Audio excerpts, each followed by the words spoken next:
بسم اللہ الرحمن الرحیم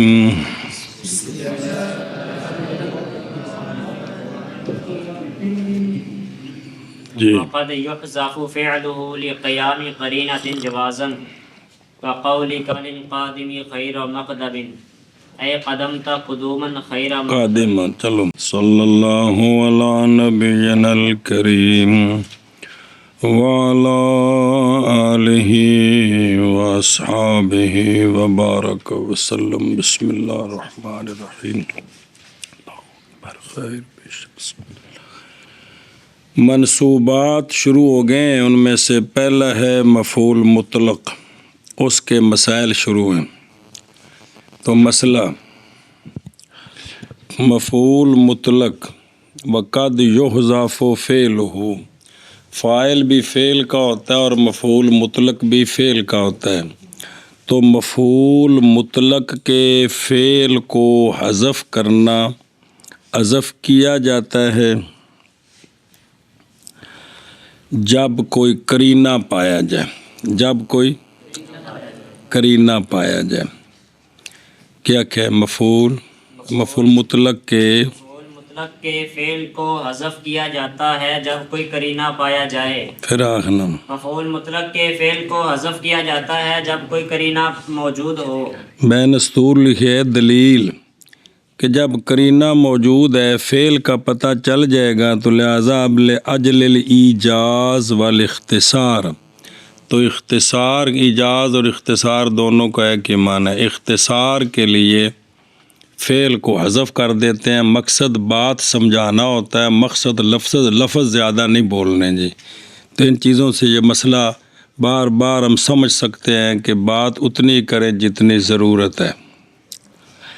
تو قرینے کے نیچے لکھا ہوا ہے حالیتاً کانت و مقالیتاً، قرینہ جہاں بھی آئے گا اکثر کبھی حالی ہوگا کبھی مقالی۔ مقالی کا مطلب ہوتا ہے کہ کوئی لفظ وہاں ایسا موجود ہے جو بتاتا ہے کہ فلاں چیز جو جہاں معذوف ہے وہ فلاں ہے۔ حالی یہ ہے کہ وہاں سیاق و سباق کو دیکھیں، حالت دیکھیں تو اس سے سمجھ آ جائے کہ فلاں فعل ہے، سمجھ آ گئی؟ یعنی حالت بتائے کہ فلاں فعل ہے۔ مقالی کہ وہاں کو ایسا لفظ ہو جس سے پتہ چل جائے کہ فلاں محذوف ہے۔ تو اس طرح قرینہ دو قسم ہو گیا، قرینہ حالی تو قرینہ مقالی۔ تو حذف اس لیے کرنا ہے کس کے لیے؟ اختصار کے لیے جو تو جب قرینہ پایا جائے گا تو حذف کرنا جائز ہے نا، بس حذف کیا جائے گا۔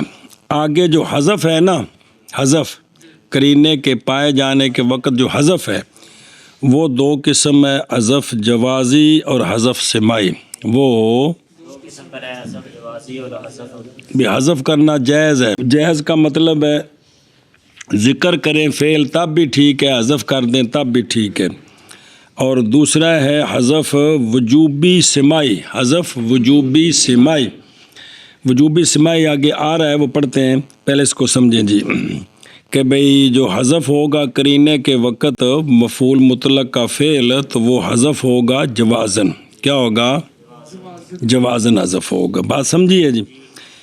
اس کی مثال دیکھیں کہ کوئی بندہ سفر سے آیا، کوئی بندہ سفر سے آیا تو اس کو کہنا خیر مقدمن، خیر کیا کہنا؟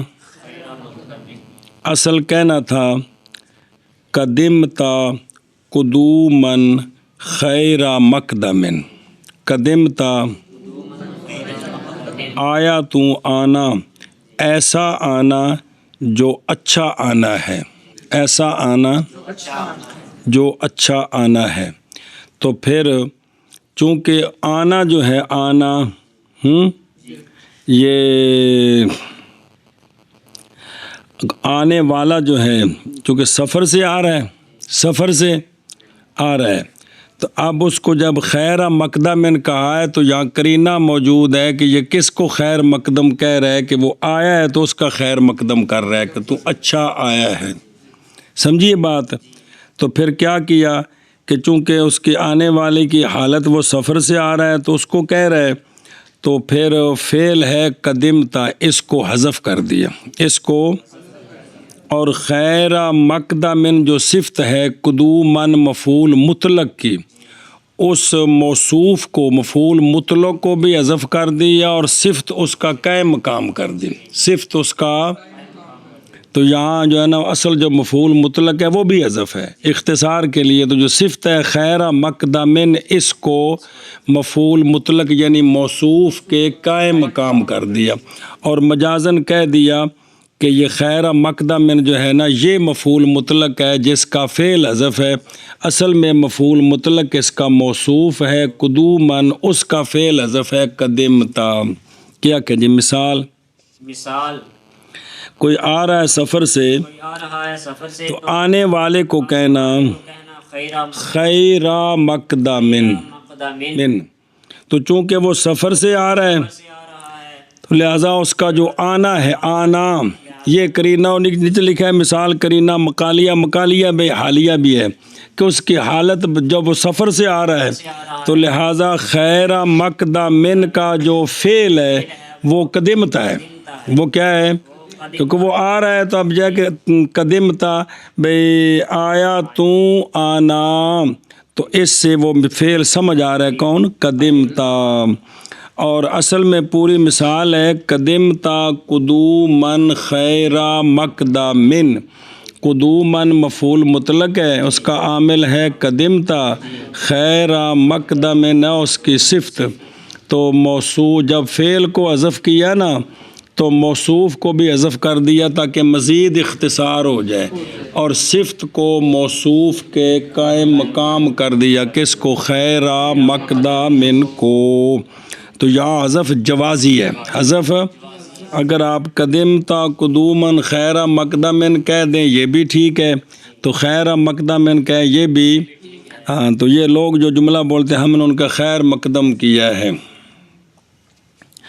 یہی ہوتا ہے وہ خیر مقدم کرنا جی، بھئی ہم نے ان کی آنے پر خوشی کی ہے، کوئی اچھا لفظ بولا ہے جی یہ، اور کبھی حذف کیا جاتا ہے مفعول مطلق کا فعل، مراد کیا بین لکھی عامل ناصب جو اس کو نصب دینے والا عامل ہے، خواہ وہ فعل ہو یا شبہ فعل ہو، یا اچھا کب قرینے کے قیام کے وقت،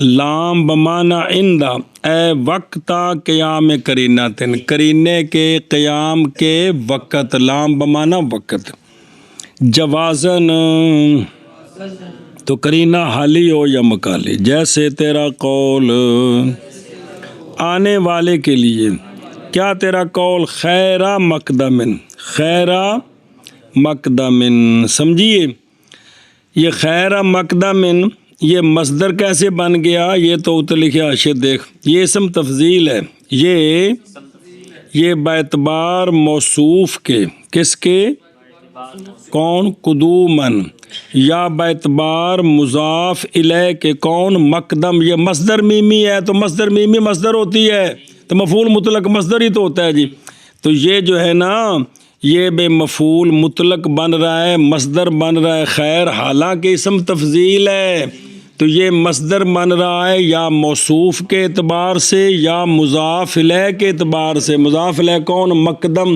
تو یہ مصدر میمی ہے تو وہ قدوماً بھی مصدر ہے تو مقدمن بھی مصدر ہے جی، تو یا یہ موصوف کے اعتبار سے مصدر ہے یا یہ مضاف الیہ کے اعتبار سے، اس اعتبار سے اس کو مفعول مطلق کہہ رہے ہیں، وگرنہ یہ مفعول مطلق نہیں ہے، مفعول مطلق مصدر ہوتا ہے، یہ اخیارو ہے جس میں اختصار کر کے خیر بنا ہے، سمجھے، جیسے شر، اشروں سے شر، اخیاروں سے خیر، یہ اصل میں اسم تفضیل ہے جی، یعنی آیا تم آنا، اچھا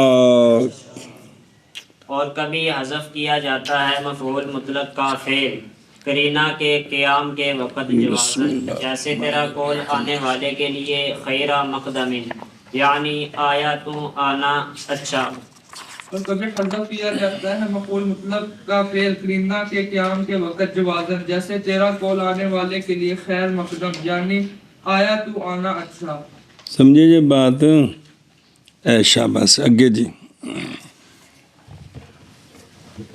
ووجوبا سماعا نحو سقيا وشكرا وحمدا وراعيا أي سقاك الله سقيا وشكرتك شكرا وحمدتك حمدا ورعاك الله راعيا. اے شاباش. تو یہ آنے والے کو کہا جاتا ہے خیر مقدم، اصل میں قدم تا قدومن خیر مقدم. خیر مفعول مطلق ہے باعتبار نیابت کے کہ فعل حذف کیا گیا قرینے کے قیام کی وجہ سے، وہ قرینہ اس کا سفر سے آنا ہے. باقی رہ گیا قدومن خیر مقدمن، پھر قدومن کو بھی حذف کیا گیا، صفت کو اس کا قائم مقام کیا گیا، کیونکہ صفات لازمہ ہوتی ہیں تو جدوں صفت دا ذکر ہوئے گا تو موصوف دا ذکر خام خوتے ہو جائے گا، تو اس طرح پھر اس کو حذف کر دیا گیا. جی تو اصل میں یہاں صرف فعل ہی حذف نہیں ہے بلکہ مفعول مطلق بھی حذف ہے، اس کے صفت کو اس کا قائم مقام کر تاکہ مزید اختصار ہو جائے. مزید دوسری صورت وجوباً کا عطف ہے جوازن پر کہ مفعول مطلق کے فعل کو حذف کیا جاتا ہے قرینہ کے قیام کے وقت وجوباً، لیکن یہ وجوباً قیاسی نہیں ہے، وجوباً سماعی. وجوباً قیاس اور سماع آگے بھی 2-4 مرتبہ سمجھایا ہے. سماع یہ ہوتا ہے کہ بھئی عربوں نے جس طرح اس لفظ کو استعمال کیا ہم اس کو اسی طرح استعمال کریں گے، ہم اس میں کوئی رد و بدل نہیں کریں گے. ایک ہوتا ہے قیاس جو روزانہ قانون پڑھتے ہو، تو وہ قانون ہے کہ آپ اس قانون کے مطابق جب بھی آپ عربی استعمال کریں گے تو آپ وہ قانون استعمال کر سکتے ہو، جیسے صرف کے قوانین نحو کے پڑھ رہے ہو. سماع کا مطلب ہوتا ہے کہ عرب جو ہے نا یہ لفظ جب استعمال کرتے ہیں تو یوں ہی کرتے ہیں، تو لہٰذا کبھی بھی انہوں نے فعل ذکر نہیں کیا. فعل جب کبھی بھی ذکر نہیں کیا تو یہاں سے نحویوں نے سمجھا کہ حذف واجب ہے، حذف، اور جہاں ذکر نہیں کرتے اسی کو ہی حذف کرنا ہے تو یہ سماع ہو گیا. جہاں وہ حذف کرتے ہیں صرف وہی کرنا ہے، یہ سماع ہو گیا. اور چونکہ ان کے ساتھ کبھی بھی فعل ذکر نہیں کرتے تو لہٰذا وہ سماعی وجوبی ہو گیا، سماعی وجوبی ہو گیا. تو وہ مخصوص لفظ ہیں. یہ سقاک اللہ سقین، کیا پلائے تجھ کو اللہ تعالیٰ پلانا، یہ جملہ دعائیہ ہے. اللہ تینوں سراب کرے، اللہ تینوں سراب کرے. عربی جب بھی کسی کو اس جملے سے دعا دیتے ہیں تو صرف سقین بولتے ہیں. کیا بولتے ہیں؟ کبھی بھی ساتھ سقاک اللہ نہیں بولا. تو سقین مصدر ہے، منصوب ہے، تو لہٰذا اس کو عامل چاہیے. تو اس سے پتہ چلا کہ اس کا کوئی عامل محذوف ہے، تو وہ ہے سقاک اللہ جو بتا رہے ہیں آپ کو. جی تو چونکہ اس کو صرف سقین بولتے ہیں اس لیے ہم بھی اگر استعمال کریں گے تو کیا بولیں گے؟ سقین. مطلب ہوگا سقاک اللہ سقین، اللہ تجھے سیراب کرے. اسی طرح شکر تو شکرن کی شکرن، شکر کرتا ہوں میں تیرا شکر کرنا، شکر کرتا ہوں میں کرنا. اس کو عربی جب بھی بولتے ہیں تو وہ شکر تو کا شکرن نہیں بولتے بلکہ شکرن. کیا؟ شکرن. اوتھے عربیاں نال کسی نال سلام لے لو، کسی نال موڈا لگ جائے تو معذرت کرو، تو یا کوئی اور چیز کا شکرن شکرن شکرن، وہ تکرار کر دیں کئی باری. شکرن جزیلن نال وہ صفت بول دیں جی. تو وہ یہ نہیں کہ شکر تو کا شکرن نہیں، صرف شکرن بولتے ہیں. تو اب چونکہ عربی اس کو جب بھی استعمال کرتے ہیں جی، یہ بھی جملہ دعائی ہے کہ جناب میں آپ کا شکریہ ادا کرتا ہوں، تو یہ بھی اچھی بات ہے جی. اور اس کو صرف وہ یوں کہتے ہیں کیا؟ شکرن شکرن. اسی طرح کسی کی تعریف کرنی ہو تو جملہ ہے حمد تو کا حمدن، میں تعریف کرتا ہوں تیری تعریف کرنا. تو وہ اس کو پورا جملہ نہیں بولتے بلکہ حمدن ہی بولتے ہیں، بلکہ کبھی بھی ساتھ ذکر نہیں کیا. تو اس سے پتہ چلا کہ ہمیشہ وہ جب اس طرح کرتے ہیں تو پھر حذف وجوبی ہو گیا. یہی وجوبی ہے کہ وہ ذکر کرتے نہیں ساتھ جی. تو حمدن صرف ذکر کرتے ہیں، اس کا بھی فعل حذف ہے، کون؟ حمدتم۔ اسی طرح رعاک اللہ راعین، حفاظت فرمائے تیری اللہ تعالی حفاظت فرمانا، یہ جملہ دعائیہ ہے۔ تو یہ بھی جب بولتے ہیں تو صرف راعین بولتے ہیں، صرف ساتھ رعاک اللہ نہیں بولتے، تو صرف کیا بولتے ہیں؟ راعین۔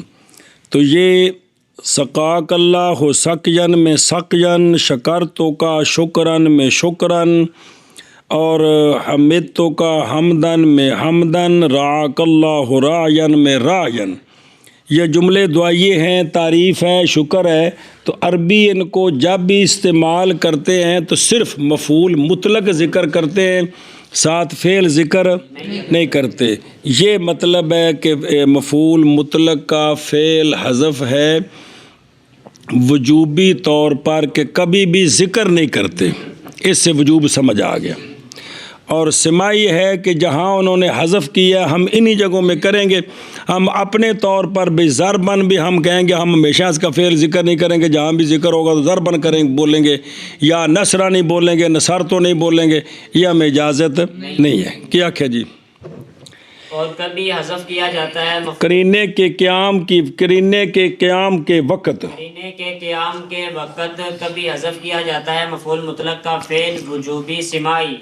وجوبی سماعی، سماعی کا مطلب ہے جو عربوں سے سنا ہے صرف وہیں پہ، اس کے علاوہ نہیں، اس پر قیاس نہیں کر سکتے۔ وجوبی کا مطلب ہے کہ یہ جو چند مثالیں آ رہی ہیں، عربی جب بھی ان کو استعمال کرتے ہیں تو مفعول فعل کو حذف ہی کرتے ہیں، ذکر نہیں کرتے۔ اس سے ناویوں نے سمجھا کہ اس کا حذف کیا ہے؟ وجوبی۔ تو ناوی خود بھی تو عربی تھے نا، وہ اس طرح بولتے تھے کہ کبھی بھی ساتھ ذکر نہیں کیا، تو اس سے وجوب سمجھ آ گیا، اور جہاں کیا ہے وہیں ہم بھی بولیں گے تو یہ سماع ہو گیا۔ یہ کیا ہو گیا؟ یہ سماع ہو گیا جی۔ تو مثالیں کون سی ہیں؟ جیسے سقین اور شکرن اور حمدن اور راعین، یعنی سقاک اللہ سقین اور شکرتو کا شکرن اور حمدتو کا حمدن اور رعاک اللہ راعین، ان سب میں عربی مفعول مطلق کو ذکر کرتے ہیں اور ان کے فعل کو حذف کرتے ہیں، تو ان میں حذف کرنا وجوبی سماعی ہے۔ ہو گیا یعنی اس سے سمجھا تو یہ قانون یہ قانون بنا دیے کہ یہ وجوبی سماعی ہے، کہ بھئی چونکہ جب وہ بولتے ہیں تو وہ جو ہے نا سقین، یہ دعا کے مقام پر بولا جاتا ہے، شکرن بھی کسی کا شکر ادا کرنا ہو، حمدن تعریف کرنی ہو، تو راعین بھی جملہ دعائیہ ہے۔ تو یہاں قرینے مقالیے نہیں ہے، قرینے حالیے ہے کہ یہ مفعول مطلق ہے، تو ان کا کوئی فعل بھی تو ہونا چاہیے۔ تو وہ حالت بیان کر رہی کہ جب یہ اس کو دعا دے رہا ہے تو لہذا پورا جملہ تو یہ ہے، پورا جملہ یہ ہے جو ساتھ انہوں نے ذکر کر کے ہمیں بتا دیے ہیں جی۔ اور کبھی حذف کیا جاتا ہے فعل اس کا قرینے کے قیام کے وقت، وجوباً سماعاً، وجوباً سماعاً، صفت بعد صفت بے یا نسبت محذوف، یہ حذف میان نحات بسیار شائع ہے، تقدیر اس کی ہے حذفاً واجباً سماعیاً۔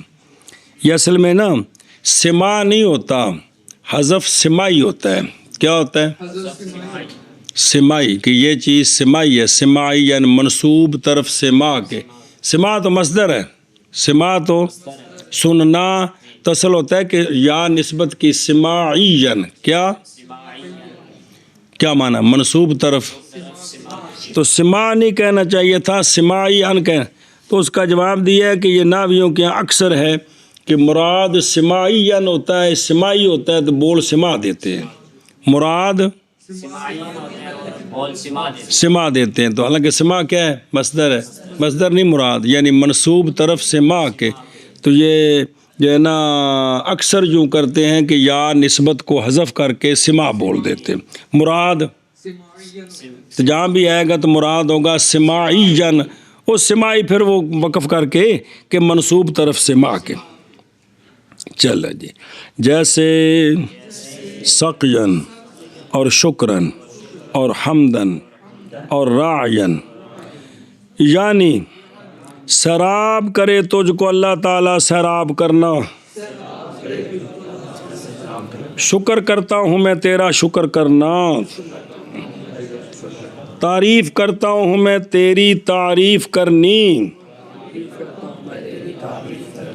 حفاظت فرمایا تیری اللہ تعالیٰ حفاظت فرمانا۔ حفاظت بھی معنی ہے رعایت فرمانا، تو اللہ تعالیٰ کا رعایت فرمانا یہ ہے کہ اللہ تعالیٰ معاف فرما دے، مہربانیاں فرما دے، حفاظت فرمائے۔ جی اور کبھی حذف کیا جاتا ہے مفعول مطلق کا فعل وجوب کرینے کے قیام کے وقت وجوباً سمان، جیسے ساقین اور شکرن اور حمدن اور راعین، یعنی سیراب کرے تجھ کو اللہ تعالیٰ سیراب کرنا، اور شکر کرتا ہوں میں تیرا شکر کرنا، اور حمد تعریف کرتا ہوں میں تیری تعریف کرنی، اور محفوظ فرمائے تجھ کو اللہ تعالیٰ حفاظت فرمائے حفاظت فرمائے تجھ تیری اللہ تعالیٰ حفاظت فرمانا، رعایت فرمائے اللہ تعالیٰ تیری رعایت فرمانا۔ کبھی حذف کیا جاتا ہے مفعول مطلق کا فعل قرینے کے قیام کے وقت وجوباً سماعاً، جیسے مراد وجوباً سمائی، جی جیسے سبحان اور شکرن اور حمدن اور راعین، جیسے یہ سارے مفعول مطلق ہیں، ان کے فعل محذوف ہیں اور حذف وجوبی ہے اور وہ سمائی ہے۔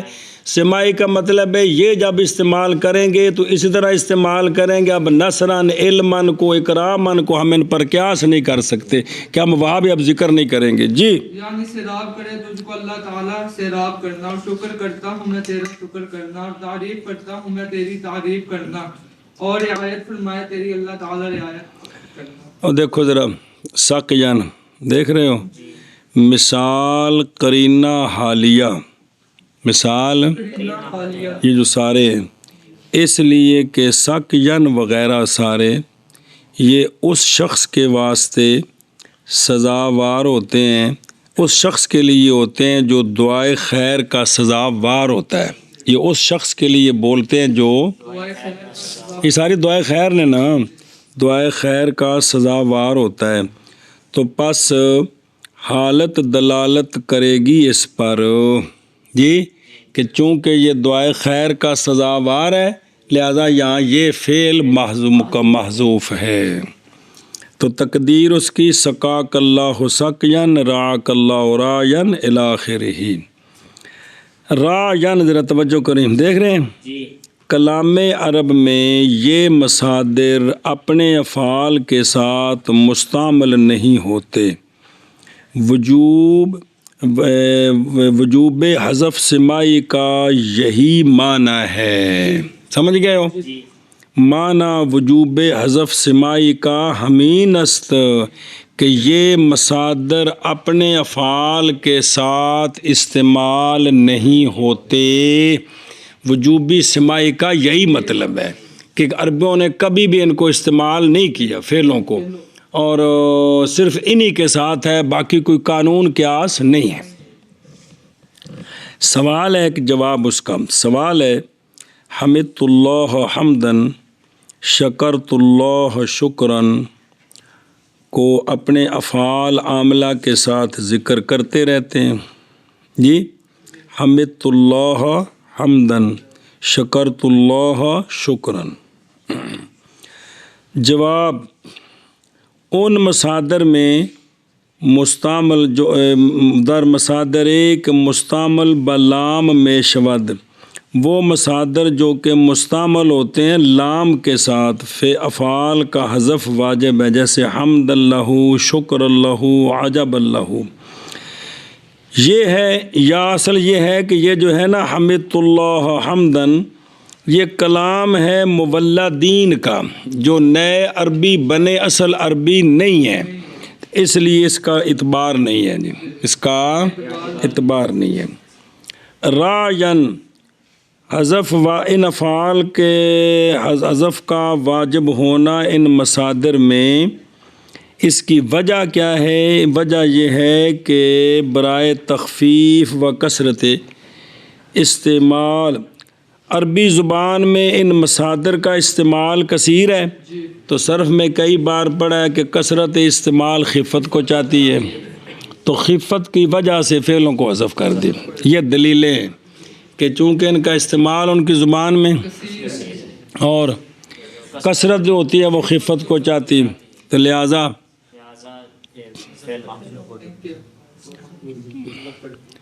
جس نے پنڈی جانا ہے آجو، جس نے پنڈی جانا ہے آجو، انجنی لاہور پنڈی پنڈی پنڈی پنڈی. اب کثرت استعمال کے ساتھ پورا جملہ نہیں بولتے، کہ بولتے ہیں لاہوروں پنڈیوں کدی بھی کسی آخر جس نے لاہور جانا ہے آجو، لاہور لاہور لاہور لاہور. یہ ہے کثرت استعمال کس کو چاہتی ہے؟ صفت کو چاہتی ہے. کوئی لمبے جملے بولے نہیں جا سکتے جی، ہے وجہ جی. ہاں جی اگے جی کوئی سمجھ لگ گئی گل؟ مفعول مطلق اس کی 3 قسمیں وہ یاد ہیں کیا؟ مفعول مطلق تاکیدی، مفعول مطلق نوعی، مفعول مطلق عادتی. چلو اگے جی. فصل المفعول به وهو اسم ما وقع عليه فعل الفاعل کا ضرب زید عمرا. چلو جی، منصوبات میں سے دوسرے منصوب کی بات شروع ہے، اس کا نام ہے مفعول بہی. کیا کہ جی منصوبات میں سے دوسرے منصوب کی بحث شروع ہے، اس کا نام ہے مفعول بہی. کیا نام ہے؟ مفعول بہی. او بار دیکھ لکھے ہی کہ یہ الف لام ہے موصولہ، مفعول ہے صیغہ صفت، بہی جار مجرور اس کا نائب فاعل ہے، اور ہی ضمیر کا مرجع الف لام موصولہ ہے. سمجھ آ گئی ہے؟ وہ شے کے فعل کیا گیا اس کے ساتھ، وہ شے کے فعل کیا گیا اس کے ساتھ لفظی معنی سمجھا گیا. اب تعریف جو ناویوں کے ہاں مفعول بہی کی تعریف ہے وہ سنیں. وَهُوَ اسم ما وقع علیہ فعل الفاعل. ادھر تھوڑی اوکھی تو بڑی سوکھی ہے. مفعول بہی نام ہوتا ہے اس شے کا، مفعول بہی عبارت میں مفعول بہی نام ہوتا ہے اس شے کا جس شے پر فاعل کا فعل واقع ہو. فاعل کا شے موجود کو کہتے ہیں، تو معدوم ہو اللہ ٹھیک جی. کیا کہیں مفعول بہی کی تعریف جو ناویوں نے تعریف کی، مصطلح تعریف، وہ تو لغوی معنی ہوا جی. مفعول بہی کی تعریف، مفعول بہی نام ہے اس شے کا کہ واقع ہو جس پر فاعل کا فعل. پھر ایک باری مفعول بہی نام ہے اس شے کا کہ واقع ہو اس پر فاعل کا فعل. پھر ایک باری مفعول بہی نام ہے اس شے کا کہ واقع ہو جس پر فاعل کا فعل. مثال ضرب زید امرن میں امرن لفظ امرن نام ہے اس 2 ٹنگوں والے شخص کا جس کو زید نے کوٹا ہے. ہاں جی جیسے ضرب زید، ان چونکہ اسم و ما کیا تا ہیں، اگر یہ نہ دے تو پھر آخنا سی کہ جیسے ضرب زید امرن میں امرن مفعول بہی ہے کہ اس پر فاعل کا فعل واقع ہوگا. تو انہوں نے کہا اسم و ما، اس لیے یوں کہنا ہے کہ اس مثال میں امرن مفعول بہی ہے، اس لیے کہ اس پر تعریف سچی آ رہی کہ لفظ امرن نام ہے اس شخص کا جس پر زید فاعل کا فعل ضرب واقع ہوا ہے، جس پر زید کا فعل ضرب، ہاں فاعل زید فاعل کا فعل ضرب واقع ہوا ہے. تو امر نام ہے اس شخص کا شخص کا جس پر زید فاعل کا فعل ضرب واقع ہوا. وہ تعریف دے مطابق بلا تھی وے جی. چلو جی فصل دوسری مفعول بہی اور مفعول بہی نام ہے اس شے کا کہ واقع ہے اس پر فاعل کا فعل، جیسے ضرب زید امرن میں امرن.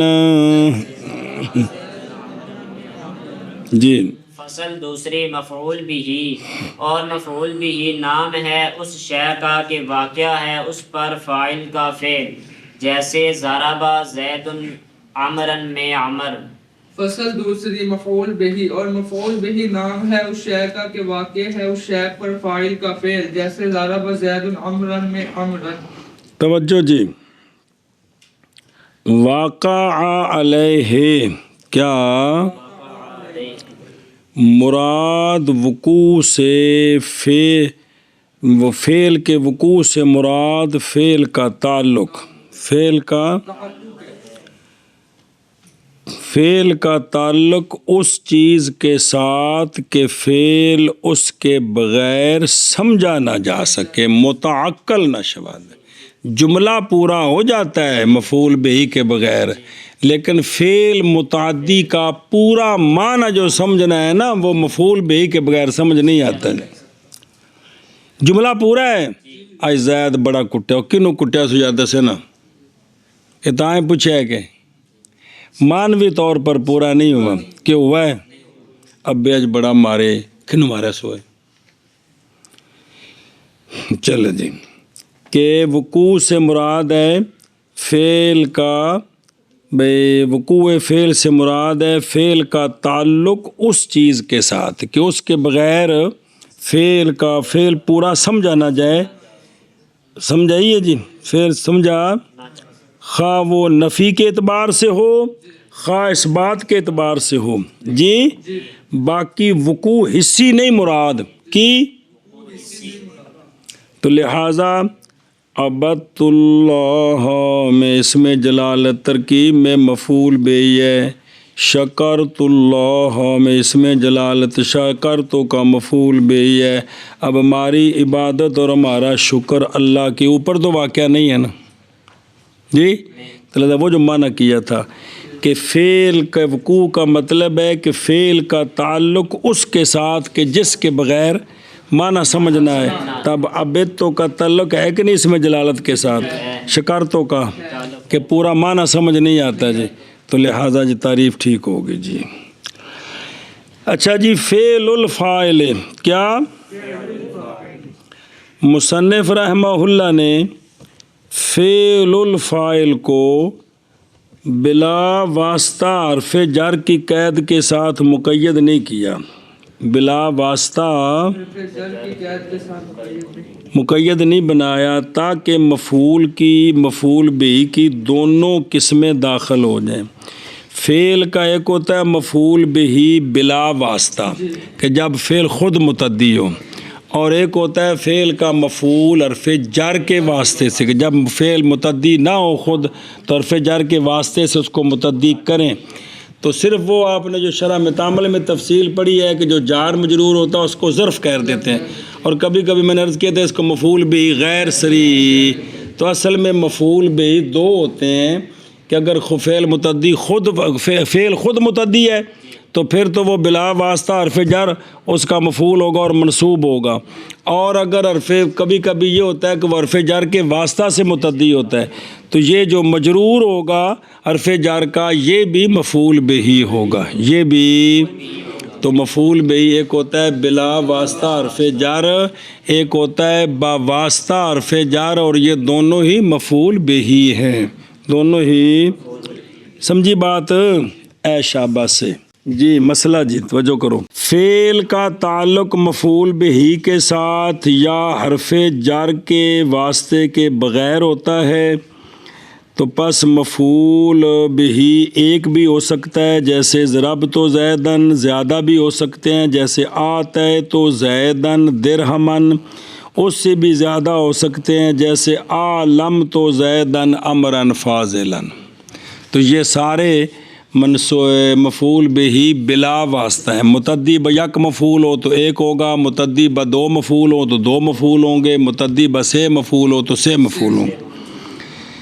اور یا فعل کا تعلق ہوتا ہے مفعول کے ساتھ حرف جر کے واسطہ سے، جیسا کہ مررت بزیدن، جیسا کہ اس کا نام ظرف بھی رکھا جاتا ہے، اس کا نام اگر مفعول با واسطہ عاملین ہو، یعنی مفعول تو فعل کا ہے لیکن حرف جر کے واسطہ سے ہے، تو اب جو عمل ظاہر ہوگا وہ فعل کا نہیں ہوگا، وہ حرف جر کا ہوگا کیونکہ وہ قریب ہے۔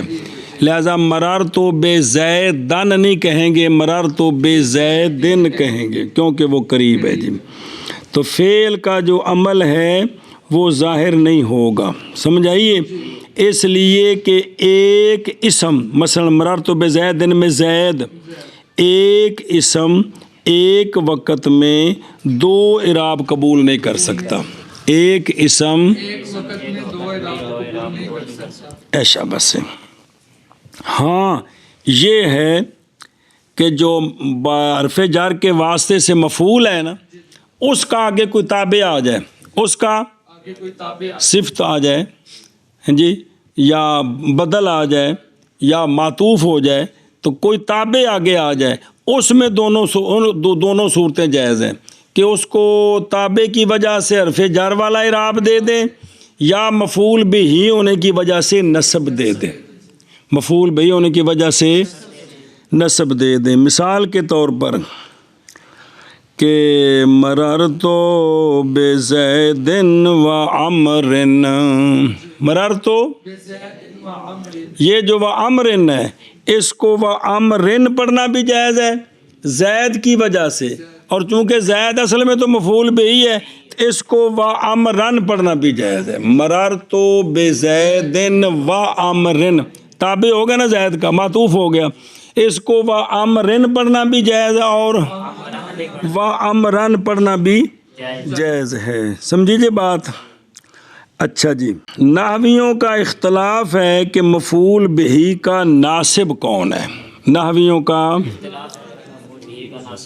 سیب وے کہتے ہیں کہ مفعول بہی کا ناصب فعل ہے جو ہم پڑھ رہے ہیں، مفعول بہی کا جو مسئلہ ہم نے پڑھا ہے۔ ہشام کہتے ہیں کہ مفعول بہی کو نصب فاعل دیتا ہے، مفعول بہی کو، اور فرا اس طرف گئے ہیں کہ فعل اور فاعل مجموعہ مل کر مفعول بہی کو نصب دیتے ہیں، مل کر، اور بعض ناوی اس طرف گئے ہیں کہ فاعلیت، فاعل کا فاعل ہونا یہ نصب دیتا ہے، تو اب یہ امر مانوی ہے، یہ اس طرح مختلف اختلاف ہے۔ سوال ہے ایاک نعبد و ایاک نستعین میں ایاک مفعول بہی ہے نعبد کا، اور ایاک نستعین میں ایاک مفعول بہی ہے نستعین کا، تو ان پر تعریف سچی نہیں آتی مفعول بہی کی، ان پر کس کی؟ مفعول بہی کی، اس لیے کہ عبادت اللہ پر واقع نہیں ہے، یہ اللہ کے لیے عبادت ہے، اللہ پر تو واقع نہیں ہے، سمجھیے؟ تو اس کا جواب وہی جو میں نے عرض کیا ابھی کہ بھئی فعل کے وقوع کا مطلب ہے کہ فعل کا تعلق، فعل کا، تو یہاں عبادت کا تعلق تو اللہ کے ساتھ ہی ہماری عبادت کا، جو مدد مانگتے ہیں اس کا تعلق بھی اللہ کے ساتھ ہے، بات سمجھیے؟ اے شاباش، اچھا جی، مانا کر لیں کہ کرنے آگے چل۔ قد يتقدم على الفاعل كضرب عمرا زيد۔ مسئلہ جی، مسئلہ یہ ہے، یہ تعریف آ گئی ہے، کیا یہ مسئلہ؟ پہلا مسئلہ کہ وقد یتقدم، کہ مفعول بہی کو فاعل پر مقدم کرنا بھی جائز ہے، مفعول بہی کو اصل تو یہی ہے، پہلے فعل، اس کے بعد فاعل، اس کے بعد مفعول بہی، اصل یہی ہے۔ ان ترتیبوں کو بدلایا بھی جاتا ہے، کبھی جائز ہوتی ہیں کبھی واجب ہوتی ہیں، تو یہاں جواز بیان ہو رہا ہے کہ کبھی کبھی مفعول بہی کو فاعل پر مقدم بھی کرتے ہیں، مثلا ضرب زید عمرا نینا، جس طرح یہ ٹھیک ہے، اسی طرح ضرب عمرا زید پڑھیں، یہ بھی ٹھیک ہے۔ کیا بابا جی؟ مفعول بھی کی تعریف ہو گئی ہے. اب ایک مسئلے شروع ہو گئے. مسئلے شروع ہو گئے ہیں. پہلا مسئلہ کہ مفعول بھی کو فاعل پر مقدم کرنا جائز ہے. شابہ. مفعول مفعول بھی کو فاعل پر مقدم کرنا جائز ہے. مثال 10 نا. جیسے ضرب عمرا زید، اس میں مفعول بھی مقدم ہے فاعل سے. جس طرح ضرب زید عمرا پڑھنا جائز ہے، اسی طرح ضرب عمرا زید بھی پڑھنا جائز ہے. سمجھی بات. یہ جو مفعول بہی کو فاعل پر مقدم کرنا جائز ہے جی، وجہ یہ ہے کہ فعل عامل قوی ہے. فعل تو عامل قوی کے معمولوں کی ترتیب وہی رہے جو مشہور ہے، یا ترتیب بدلا دیں اس کو عمل کرنے میں کوئی پریشانی نہیں ہوتی جی. تو چونکہ فعل عمل کرنے میں قوی ہے، اس کے معمولوں کی ترتیب پہلے مرفوع بعد میں منصوب تب بھی ٹھیک ہے، پہلے منصوب بعد میں مرفوع تب بھی ٹھیک ہے. ہاں جی، وجہ کیا ہے؟ وجہ یہ ہے کہ فعل عامل قوی ہے، تو عامل قوی کے لیے معمولوں کی ترتیب بدل جائے تو کوئی مسئلہ نہیں ہے. جس طرح ضرب زید عمرا ہو تو عمل کرتا ہے، اسی طرح اگر ضرب میں عمرا زید ہو جائے تو پھر بھی عمل کرتا ہے. اچھا جی، مسئلہ سمجھو. مفعول کی تقدیم فاعل پر یہ 3 قسم ہے. ٹھیک ہے. جائز کیا، واجب کیا، اور منع. مفعول کی تقدیم فاعل پر جائز، واجب اور ممتنع. جائز، واجب اور ممتنع. کہ التباس نہ ہو، کہ نہ ہو، کیونکہ پیچھے پڑھ چکے فاعل کی بحث میں، وہاں بھی یہ مسئلہ بیان ہوا تھا کہ مفعول بہی کو فاعل پر مقدم کرنا جائز ہے جب کہ التباس نہ ہو. یاد آئی ساری وہ بحث کی یہاں ضرورت ہے. ضرب موسیٰ عیسیٰ، ہیں جی، قرینہ ہو تو پھر بھی جائز ہے. اکل الکمثرا سلمہ، یاد آیا؟ یہ وہی مسئلہ ہے. وہ مشی وہی کہہ رہا ہے کہ سوال ہے کہ یہ تو مسئلہ پیچھے حاجن ہم لکھتے لکھا جی دیکھو کہ سوال یہ ہے کہ یہ تو مسئلہ پیچھے بیان ہو گیا ہے، نظر آ رہے ہیں؟ تو اس کا جواب ہے کہ پیچھے بیان ہوا تھا فاعل ہونے کے اعتبار سے، اب بیان ہو رہا ہے مفعول بھی ہونے کے اعتبار سے. تو وہ جو وہاں بیان ہوا تھا نا کہ التباس نہ ہو تو تب جائز ہے، وہ ساری باتیں ساتھ جوڑنی ہے. تو اب جواز تب ہے التباس بھی نہ ہو اور مفعول بہی صدارت کو بھی نہ چاہتا ہو. مفعول بہی، تو پھر مفعول بہی کی تقدیم جائز ہے، پھر جائز ہے. سمجھیے جی. شاباش سے کس پر؟ فاعل پر. تو خود فعل سے بھی اس کی تقدیم ہو جاتی ہے. فعل سے بھی جب یہ مفعول بھی صدارت کو چاہے تو پھر اس کو مکمل شروع میں لانا ہوتا ہے جی. مثلا مفعول بھی جو ہے وہ استفہام کا معنی دے رہا ہے، شرط کا معنی دے رہا ہے، قسم کا، تمنی کا، عرض کا، یہ تفصیل آگے آئے گی. تو ان سب صورتوں میں مفعول بھی کی تقدیم واجب ہو جاتی ہے. جیسے من ضربتا، کس کو مارا تو نے. اصل ہے ضربتا من، تو چونکہ استفہام جو ہے وہ صدارت کو چاہتا ہے تاکہ شروع سے پتہ چل جائے کہ یہ کلام خبری ہے کہ انشائی ہے. اس لیے جہاں جن سے انشاء بنتی ہے ان کو شروع میں لاتے ہیں کہ مخاطب کو شروع سے پتہ چل جائے کہ متکلم مجھ سے پوچھنے لگا ہے، مجھے کچھ بتانے نہیں لگا. تو اب من ضربتا میں کس کو مارا تو نے، یا وہ اپنے بارے میں پوچھے من ضرب تو کس کو ماروں میں. تو اب یہ چونکہ صدارت کو چاہتا ہے تو اس کی تقدیم واجب ہے جی. سمجھئیے. اور ممتنع وہاں ہوتی ہے کہ جہاں فعل کا جو ہے نا، فعل کے اوپر کوئی ایسا حرف آ جائے کہ فعل اس سے مقدم نہ ہو سکے تو پھر فعل کا معمول بھی اس سے مقدم نہیں ہو سکتا. مثلا فعل کے اوپر اگر ان ناصبہ آ جائے تو فعل خود اپنے ان ناصبہ سے مقدم نہیں ہو سکتا، تو جو فعل کا معمول ہے وہ بھی اب مقدم نہیں ہوگا جی. تو یہ فاعل پر تقدیم جائز ہے، فعل پر بھی جائز ہے، لیکن کچھ مسئلے باقی ہیں وہ آ جائیں گے انشاءاللہ۔ اور کبھی مقدم ہوتا ہے مفعول بہ فاعل پر، جیسے ضرب عمرو زید، جی، کبھی مقدم ہوتا ہے مفعول بھی فاعل پر، جیسے ضرب عمرو زید۔ اور کبھی مقدم ہوتا ہے مفعول بہ فاعل پر، جیسے ضرب عمرو زید۔ یہاں تو اس طرح بیان کیا ہے نا، تو اصل میں یہ ہے کہ یہ مسئلہ جب کافیے میں آئے گا تو یہ نہیں ہوگا کہ مفعول بہ کو فاعل پر مقدم کرنا جائز، اصل میں وہ ہوگا کہ مفعول بہ کو فعل عامل پر مقدم کرنا کبھی جائز ہوتا ہے، کبھی واجب ہوتا ہے، کبھی ممتنع ہوتا ہے۔ تو یہاں تو صرف یہ بیان ہوا ہے کہ کس کو مقدم کرنا، کس پر، فاعل پر۔ چلو جی۔